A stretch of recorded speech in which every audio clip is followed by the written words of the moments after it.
Good morning once again. Single gunshot wound right to the back of the head. That's what killed Patrick Lyoya on a cold, wet, rainy day back in April 2022. It's almost in the middle, maybe a little bit below the middle. You have an opportunity to see it, I think.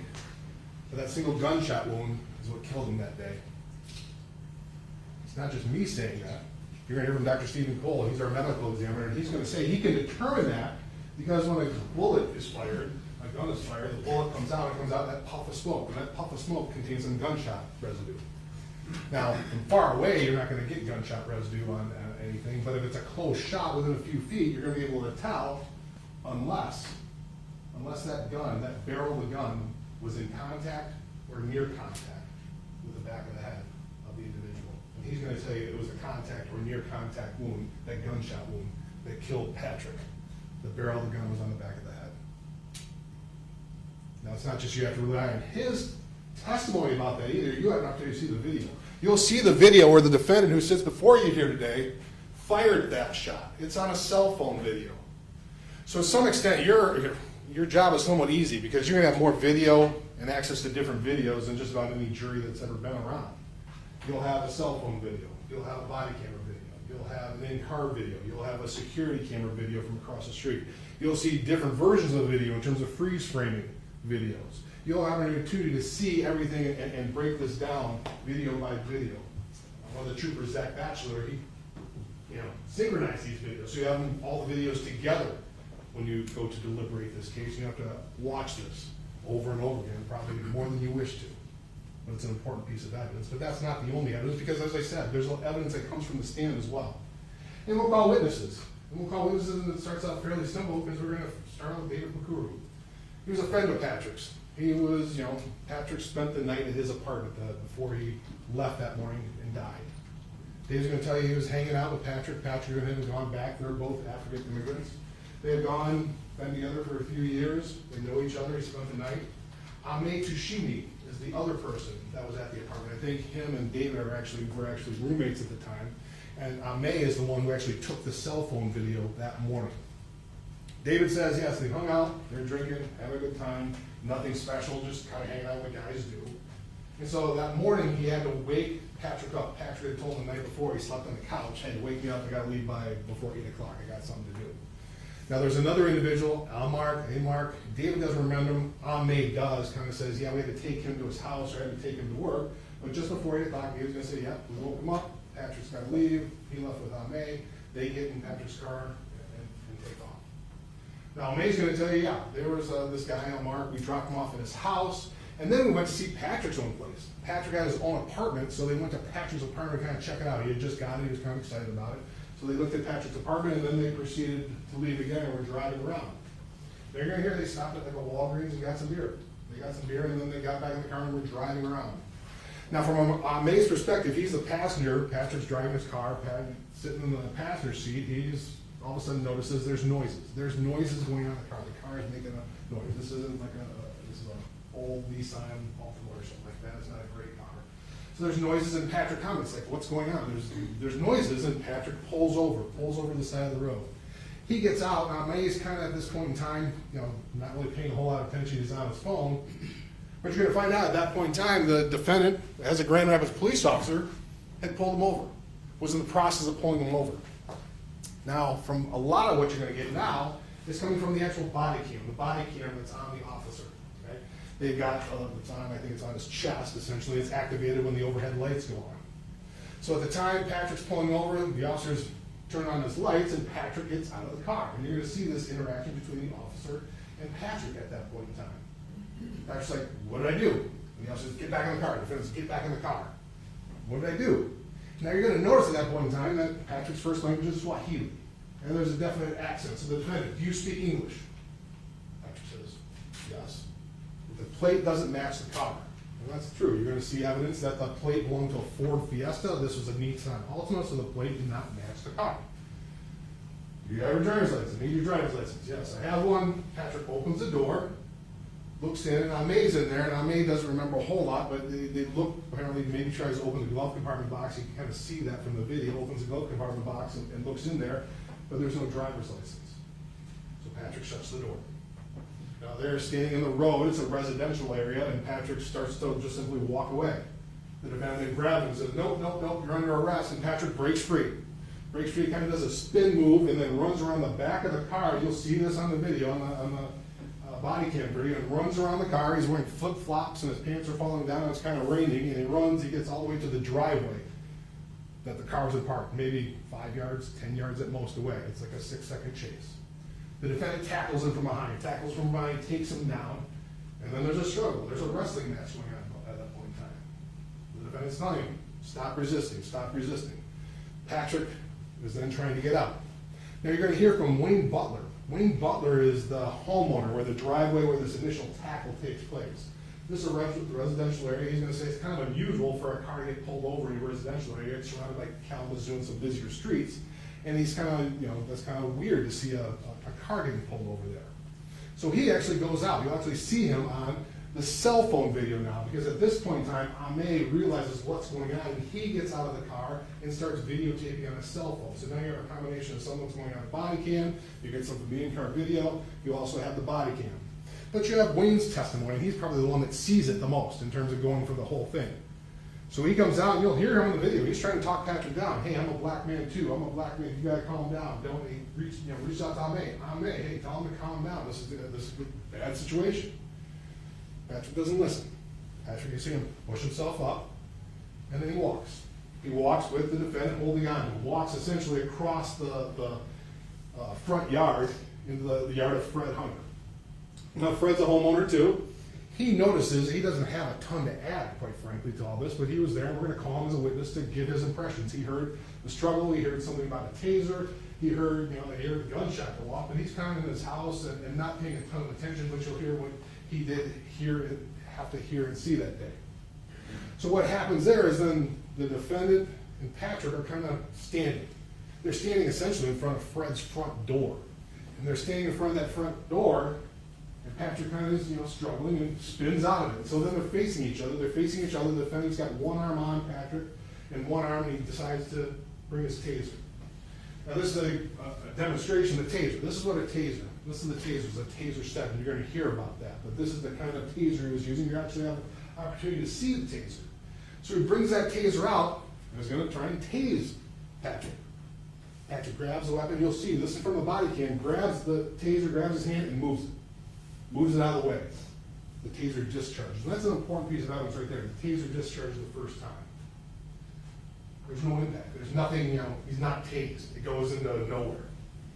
So then the struggle's about the taser. Let go of the taser, drop the taser. You'll hear that repeatedly. There's a number of commands that you'll hear that repeatedly. And Patrick goes down, they both go down. They both go down in the front yard of Fred's residence. It's raining, it's slippery, the grass is wet, and they struggle.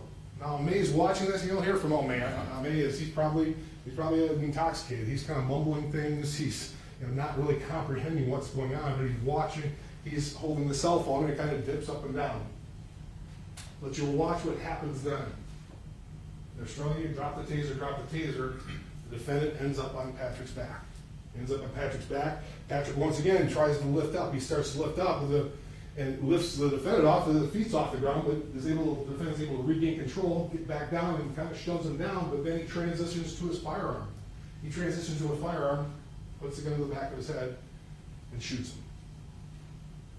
Patrick collapses almost instantly. He's lying there on the ground. So a lot of what you're going to hear about is regarding this taser. This taser, it looks like it, but it's not a gun. It is not a gun. It's a less lethal weapon. I think in the Grand Rapids the policies and procedures, it's something that's called an electronic control device. That's how it's defined. It's put up there with a device how you control people. Pepper spray, batons. It's not a gun. Even in the taser training manual, it says it's an option that doesn't replace lethal force. So you're going to hear from Brian Childs. Brian Childs is from Axon. Axon is the company that makes the taser. And he's going to tell you what the taser was designed to be less lethal. It's designed to be safely and deployed in a less lethal way. It's been deployed almost 5.5 million times. The amount of time it causes some sort of serious injury, I think it's like 99.7% of the time, it does not cause death or serious bodily injury when it's deployed. It's something that can be dangerous, no question. but that's not what it's designed to do. Now he's going to kind of alleviate some of the things that people think a taser does. Some people think a taser knocks you out. And you see it on TV, somebody gets tased, and boom, they knock out, and they're out for 15 minutes. Doesn't do that. That's in TV, this is not in movies. What a taser does is cause neuromuscular incapacitation, NMI. You'll hear about that. The best way to put it, I'm probably putting it wrong, but that's why you have Brian Childs, he's the engineer, he's the expert, he's going to say it kind of seizes up the muscles, causes the muscles to seize, and so a person can't necessarily operate it, and cause them to be able to function appropriately when it seizes those muscles. So it's only in place, that NMI is only in place for the time of the electrical charge. That charge there, as soon as you release it, the person's kind of released from that. It doesn't cause any ongoing damage. It's not something that somebody is just withering on the ground for. You're going to see from the taser, they compare it to, what the taser company compares it to is, after you're being tased, it's like strenuous exercise. That's one of the things in the video, or the PowerPoint you're going to see on the taser training PowerPoint. It's like comparable to being strenuous exercise. It's designed not to kill. It's designed not to hurt. It doesn't electrocute you. The amount of electricity is something that combined to like a Christmas tree light. It's not a huge amount. And it doesn't always work. That's another thing, because one of the things you have to do for a taser to work is there's two prongs. There's two prongs that are shot out, and those prongs have to have sufficient space. You'll see from the video that's got to be about 12 inches. 12 inches is about the minimum amount to get that neuromuscular incapacitation. Anything less, it may cause pain, but it's not going to incapacitate somebody. Right? So it's got to be an appropriate spread. If it doesn't get the appropriate spread, somebody may not suffer from any consequences. If it gets caught in somebody's clothes, it may not work. So one of the training things, you be prepared for it not to work. But they say, just part of the training video, you'll see it says, just like anything, you got to be prepared to transition to something else, because it may not work. It may be not something that has an impact when you try and use it, because of the variabilities, if you will. Now, one of the things you also hear is that when somebody is using a taser, when it goes in, there's a possibility of death occurring while there. And they list some of the things that happen. They list that if somebody's tased, they freeze up and they fall in concrete, hit their head. That's one of the things you got to be careful of.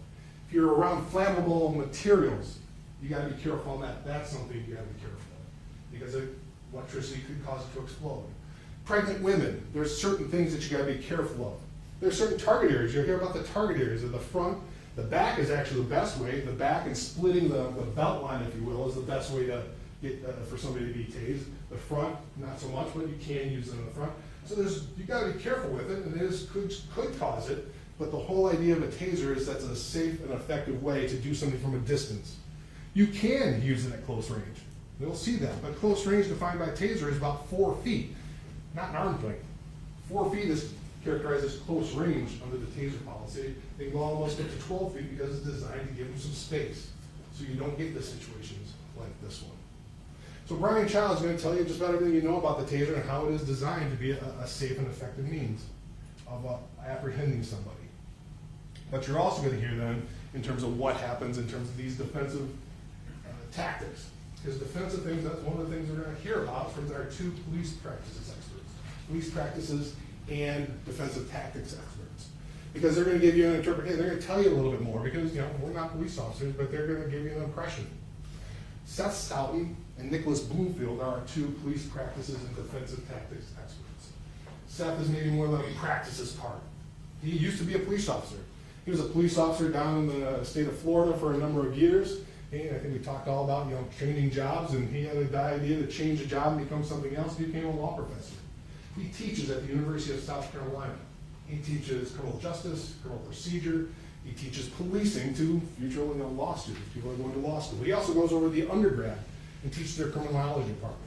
Now you'll hear all his credentials. He works for the American Law Institute. He's written books. He's written law review articles. These are articles in University of Virginia Law Review, University of Minnesota. He goes into different law reviews and researches this topic, presents all these ideas and stuff, because that's what he does for a living. He studies police use of force issues. Nick is maybe the more hands-on individual. Was a police officer until 2022. I believe he still serves in the reserves and down in New Mexico, where he's from. And he's more of the hands-on. He's done defensive training, defensive tactics. He's written policies on how to use defensive things that the police officers had. And you're going to hear about.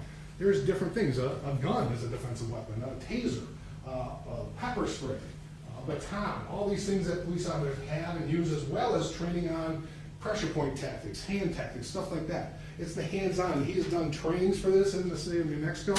He's reviewed over 200 different use of force incidents in that state with his department and other things. That's what he does, the hands-on stuff. So one of the things, kind of summarizing, and it's going to be long. They're going to provide quite a bit of testimony. What they're going to talk about is when they look. How does a police officer? How should a police officer look at a use of force? And they break it down. Does the individual, the person who the force was used against by the police officer, does the individual pose an imminent threat to the police officer? Imminent threat, immediate threat. Is there some sort of imminent threat that that person poses to the police officer? And that's how you determine that. Well, they got to look at three things: intent, ability, and opportunity. Those are the three things. Does that person have the intent to do something? Does they have the ability to do something? Do they have an opportunity to do something to the police officer that would mandate some sort of use of force? What it boils down to is when you look at this case, I think you're going to look at this case and that Patrick had an intent to get away. There's an intent to get away, but that's not an intent to do great death or great bodily harm, which would allow the use of deadly force. He had an intent to get away. One of the other things is that he didn't have the ability, because you hear about when you watch the videos, the taser was deployed twice. You have the initial deployment, you hear it fire when Patrick grabbed it and moved away. When it was deployed a second time, when the two of them are on the ground, you're going to hear and see the video that they're on the ground, they're struggling, and then the guy goes, let go of the tape, and there's a pop. Let go of the tape, and he moves it away. So the taser was deployed a second time.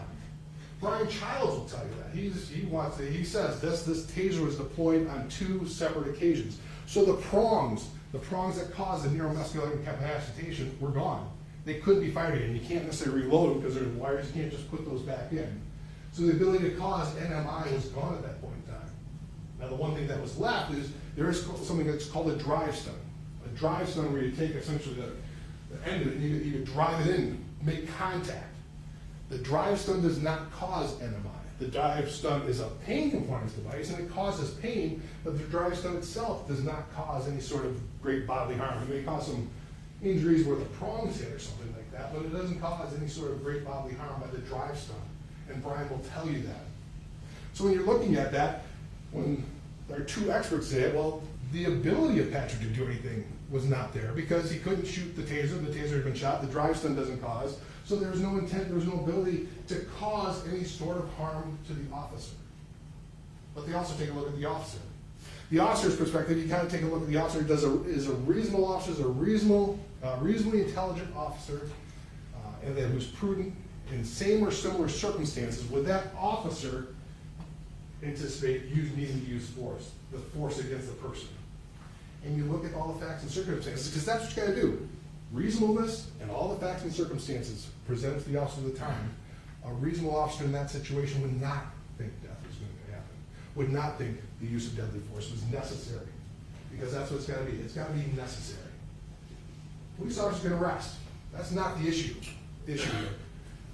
We're not saying he shouldn't have been arrested. Patrick committed crimes. There's no question about that. He committed the crime. He was driving without a license plate. He didn't have a driver's license. He resisted arrest. He pulled away. You're going to also find out that he was probably drunk driving too, because his blood alcohol level was like a 3.0 at the autopsy. Okay, so he was drunk driving. So it's not an issue of if the defendant had the right to arrest him. The issue becomes, did he have to shoot him? Did he have to kill him in the course of trying to arrest him? I think when you look at all the evidence, you look at you come to a conclusion, the answer is no.